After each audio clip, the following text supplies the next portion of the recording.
Welcome to the class students. आज हम marks का डायलेक्टिकल मैटेरियलिज्म करेंगे। कल हम लोगों ने हीगल का प्रभाव का मार्क्स पर क्या था उसकी चर्चा की थी और हीगल ने जो थीसिस, एंटीथीसिस और सिंथेसिस की बात की है उसकी चर्चा हमने की थी। आज हम करेंगे मार्क्स का डायलेक्टिकल मैटेरियलिज्म क्या है और किस प्रकार से ये हीगल के द्वंद्ववाद से पूर्णतः विपरीत है। मार्क्स का डायलेक्टिकल मैटेरियलिज्म हीगल के द्वंद्ववाद पर आधारित होते हुए भी उसके बिल्कुल हमें उल्टा नजर आता है। हीगल के द्वंद्ववाद में बुद्धि संगत तत्व है, मार्क्स पूर्णतः भौतिकवादी है। मार्क्स विचार के स्थान पर भौतिक पदार्थ को महत्व देते हैं। समस्त प्राकृतिक वस्तुओं में विरोधाभास होने के कारण भौतिक जगत का विकास होता है, ऐसे मोटे तौर पर कार्ल मार्क्स का मानना है। इसलिए हम देखते हैं कि कार्ल मार्क्स हीगल से प्रभावित है। यंग हिगेलियन के नाम से भी जाने जाते रहे हैं, लेकिन जैसे जैसे इन्होंने अपना चिंतन के क्षेत्र में आगे बढ़ते गए तो आगे जब वैसे वैसे इन्होंने अनुभव किया कि हीगल का द्वंद्ववाद जो है वह पूर्णतया उसे विपरीत विचार रखते हैं और वो भौतिक जगत को या भौतिक जीवन को महत्व देते हैं। और भौतिक साधन व स्रोत, इनके अनुसार द्वंद्व का कारण भौतिक जगत व भौतिक वातावरण है। भौतिक साधन व स्रोत है न कि विचार, क्योंकि विचार इतिहास में परिलक्षित नहीं होते बल्कि इतिहास का निर्माण उत्पादन के साधनों के द्वारा ही बनता है। इस प्रकार हम मार्क्स के विचारों को यदि समझना चाहें तो हम उनको कुछ बिंदुओं के आधार पर उनको विस्तार से चर्चा कर सकते हैं। जैसे कि हमने पहला बिंदु जो है प्रमुख विचार सामाजिक घटना अंतर संबंधित और एक दूसरे पर निर्धारित मानते हैं, ऐसा मार्क्स कहते हैं। मार्क्स द्वंद्ववाद प्रकृति को घटना या प्रवाहों का एक आकस्मिक संग्रह कदापि नहीं मानते जो एक दूसरे से संबंधित न होए। वे तो घटनाओं का सावयव के रूप में एक दूसरे से अंतर संबंधित व एक दूसरे पर द्वारा निर्धारित मानते हैं। यहाँ पर हमें स्पेंसर भी दिखाई दे रहा है।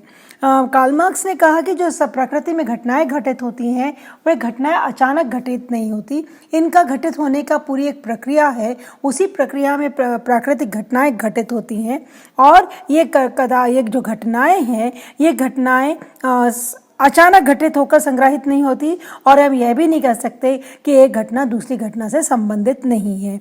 इसीलिए कार्ल मार्क्स के सिद्धांत को हम साइंटिफिक थियोरी भी कहते हैं, क्योंकि साइंटिफिक थियोरी की तरह Karl Marx cause effect relationship की बात करते हैं कि प्रत्येक घटना का घटित होने का कारण उसे पूर्व वाली घटना में होता है। इसलिए इन्होंने कहा कि कोई भी जब घटनाएं घटित होती हैं तो वह आकस्मिक घटित नहीं होती हैं। ये घटनाएं जो हैं एक दूसरे से संबंधित होती हैं। जिस प्रकार हमारा सावयव मानव शरीर है, मानव शरीर के विभिन्न अंग एक दूसरे पर निर्भर होते हैं, उसी प्रकार से सामाजिक घटनाएं भी अंतर संबंधित हैं और एक दूसरे को निर्धारित और प्रभावित करती हैं। यानी घटनाएं अपने आप में स्वतंत्र नहीं हैं। दूसरा बिंदु देखें, प्रकृति में अनवरत परिवर्तन होता रहता है। यहाँ मार्क्स ये कहना चाहते हैं कि प्रकृति कभी भी स्टैटिक नहीं होती है। अगर प्रकृति में परिवर्तन नहीं होगा तो एक समय ऐसा आएगा कि प्रकृति पूर्णतया नष्ट हो जाएगी। इसलिए इन्होंने कहा परिवर्तन प्रकृति का नियम है। Nature is always in flux, ये हरदम परिवर्तित होता रहता है। चाहे हम अपने मानव शरीर की बात करें, चाहे प्राकृतिक घटनाओं की बात करें, भौतिक वस्तुओं की बात करें, हमारे विचारों की बात करें, समाज की बात करें, मार्क्स कहते हैं प्रत्येक घटना परिवर्तन के दौर से गुजरती है। जब पुरानी वस्तु में परिमार्जित एवं परिष्कृत होती हैं, कुछ चीज़ों का उद्भव होता है, कुछ का विनाश हो जाता है, कुछ का विकास हो जाता है और इस प्रकार से परिवर्तन सतत चलता रहता है। परिवर्तन का मतलब मार्क्स कहते हैं केवल सदैव विकास होना नहीं है। परिवर्तन कई बार विनाश भी उत्पन्न करता है, पतन भी उत्पन्न करता है। और उन्होंने कहा विनाश यानी जब समूल विनाश हो जाता है तो उसी में से एक नया अंकुर उत्पन्न होता है और एक नए समाज की स्थापना होती है, एक नई प्राकृतिक घटना की स्थापना होती है। तो इन्होंने कहा प्रकृति में अनवरत परिवर्तन होता है, परिवर्तन प्रकृति का शाश्वत नियम है, यह उनकी धारणा है। इनका तीसरा बिंदु जो है परिवर्तन गंभीर परिमाणात्मक परिवर्तन के कारण होता है। इन्होंने कहा ये जो परिवर्तन होता है ना, ये परिवर्तन की प्रक्रिया कोई सरल प्रक्रिया नहीं है। मार्क्स द्वंद्व के विकास की प्रक्रिया को एक सरल प्रक्रिया के रूप में नहीं देखते।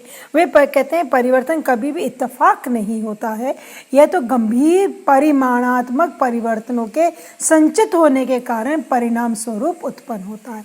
इन्होंने कहा कि अगर हम सोचें कि परिवर्तन अचानक हो जाता है, ये कहते हैं परिवर्तन ऐसे नहीं होता।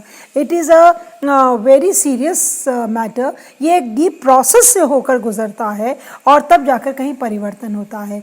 गंभीर परिमाणात्मक परिवर्तनों के संचित होने से परिवर्तन होता है।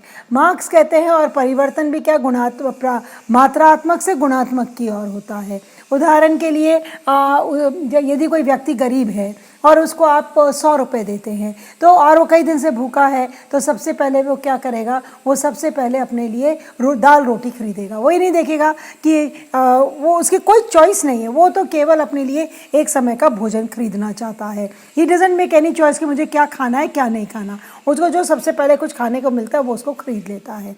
जब उसकी भूख शांत हो जाती है और आप उसको 100 रुपये फिर देते हैं तो शाम के भोजन में वो आप थोड़ी चॉइस करता है कि 100 रुपये में क्या क्या आ सकता है। अब वो देखना चाहता है कि मुझे दाल खानी है कि सब्जी खानी है।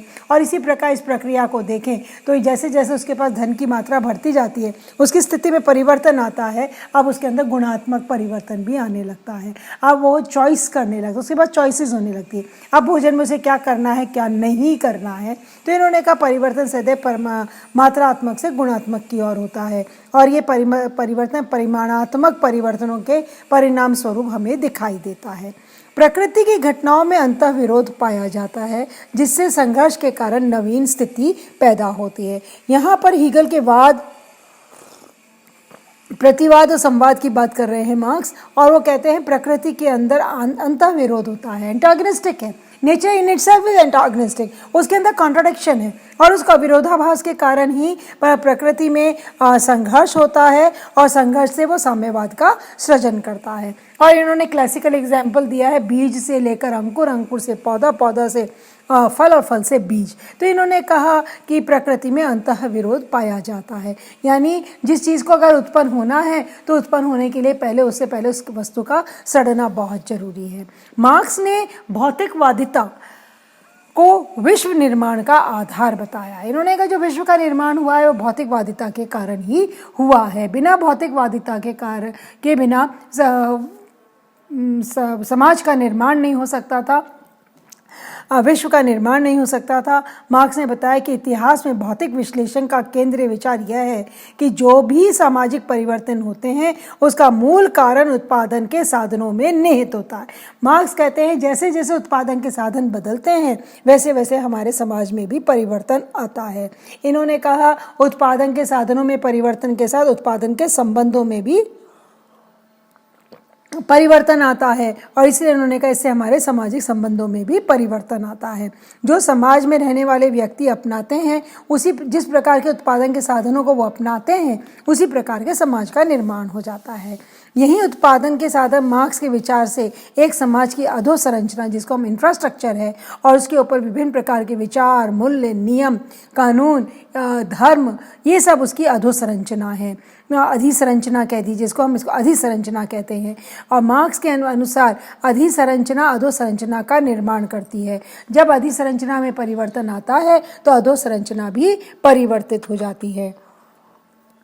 तो मार्क्स के अनुसार समाज के अंदर जो भी परिवर्तन आता है वह परिवर्तन उत्पादन के साधनों में होने वाले परिवर्तन के कारण आता है। इसलिए कार्ल मार्क्स ने ह्यूमन हिस्ट्री का जो विश्लेषण किया है वो भौतिक विश्लेषण किया है। उन्होंने भौतिक विश्लेषण के आधार पर मानव इतिहास को 5 चरणों में बतलाया। जैसे जैसे उत्पादन के साधन बदले वैसे वैसे समाज में भी परिवर्तन आया।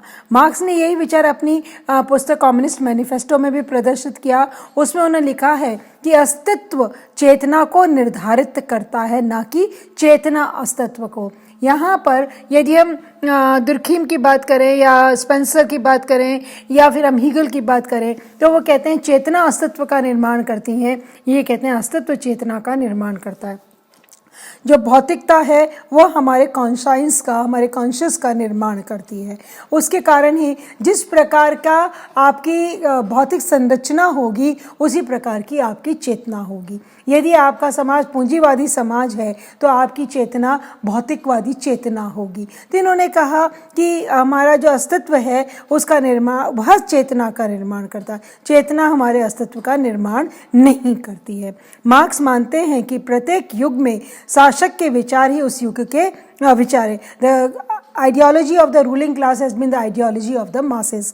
जो भी विचारधारा शासकों की रही है, जिनके पास उत्पादन के साधनों का स्वामित्व रहा है, उनकी जो विचारधारा रही है वही समाज की विचारधारा रही है। प्रोलेटेरिएट का या जिसे हम सर्वहारा वर्ग कहें, उसकी अपनी कोई विचारधारा नहीं है। वह तो केवल उच्च वर्ग से या बुर्जुआजी वर्ग से ही प्रभावित रहता है।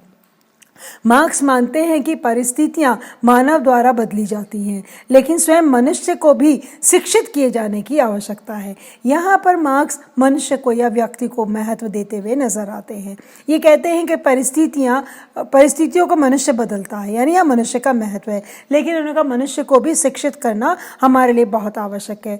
मार्क्स के इस विचार से स्पष्ट होता है कि उन्होंने पदार्थ को यद्यपि बहुत अधिक महत्व दिया है, लेकिन मनुष्य के महत्व को भी वे अस्वीकार नहीं करते। मार्क्स के चिंतन में मनुष्य ही सामाजिक परिवर्तन का अग्रदूत है, मनुष्य ही परिवर्तन लेकर आता है। तो यहाँ मार्क्स व्यक्ति को महत्व देते हुए दिखाई देते हैं, यद्यपि इसमें भौतिक कारणों का महत्व भी किसी प्रकार से कम होता हुआ दिखाई नहीं देता है।